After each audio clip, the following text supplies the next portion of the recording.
Buenos días y bienvenidos de nuevo a nuestra serie de vídeos.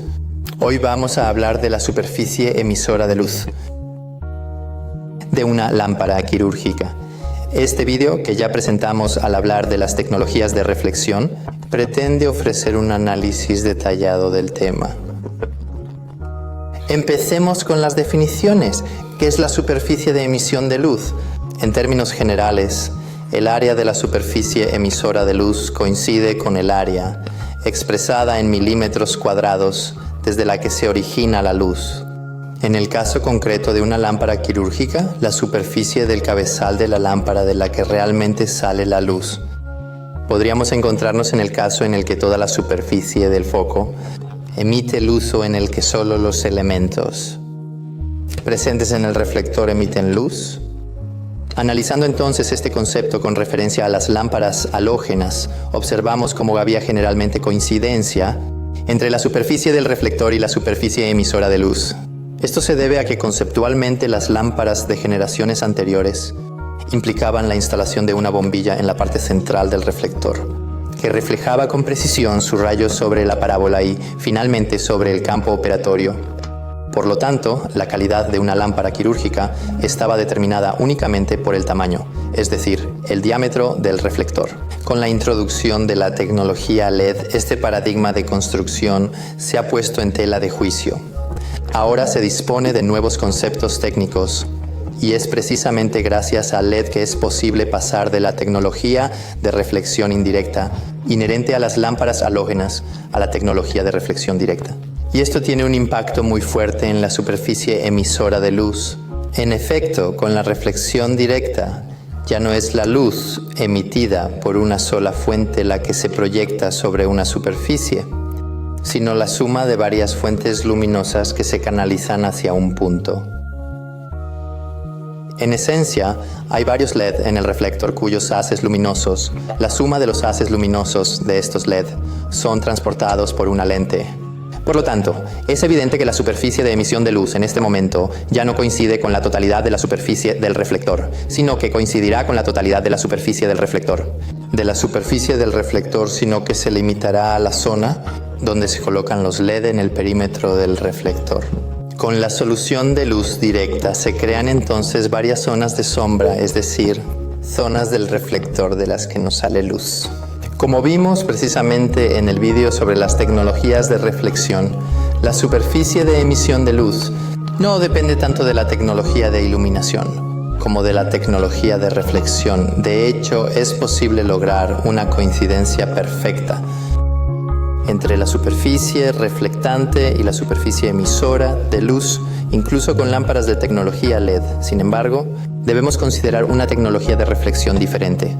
En el caso de Unica, vemos cómo utilizando la tecnología de doble reflexión indirecta, podemos lograr una coincidencia perfecta entre la superficie emisora de luz y el tamaño del reflector. En el caso de Unica, la luz emitida por los LED instalados circularmente a través de la cabeza de la lámpara se reflejan en dos superficies reflectantes, lo que permite que la superficie del reflector coincida con la superficie emisora de luz.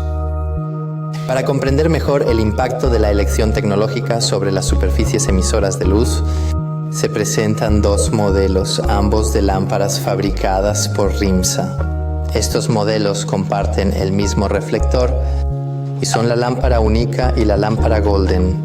En el primer caso, la superficie del reflector coincide con la superficie de reflexión de la luz, y el segundo en el que esta relación no se mantiene. De este modo resulta evidente cómo, a pesar de utilizar el mismo reflector según la tecnología utilizada, tengo un valor de superficie emisora de luz igual al 100%, mientras que en el segundo caso este valor se reduce en un 45%. Pero, ¿por qué es tan importante el valor de la superficie emisora de luz? Yo diría que la superficie emisora de luz es crucial, porque cuanto mayor sea, menor será la incidencia de un obstáculo en el camino. Un obstáculo entre la fuente de luz y el campo operatorio. Básicamente, cuanto mayor sea el área de emisión de luz, menor será la incidencia de un obstáculo. porque el obstáculo va a cerrar la componente luminosa contenida únicamente en el tamaño de mi mano. En caso de que haya zonas negras, es decir, zonas de sombra de las que no sale luz, esta zona va a reducir aún más la superficie emisora de luz. Aunque ambas lámparas ofrecen las mismas especificaciones de iluminación, al medir las áreas del foco iluminado, la intensidad en términos de lux, o incluso los valores de prueba con máscaras, las lámparas parecen muy diferentes entre sí. Y de hecho es fácil percibir esta diferencia una vez utilizadas. Las lámparas son muy diferentes entre sí.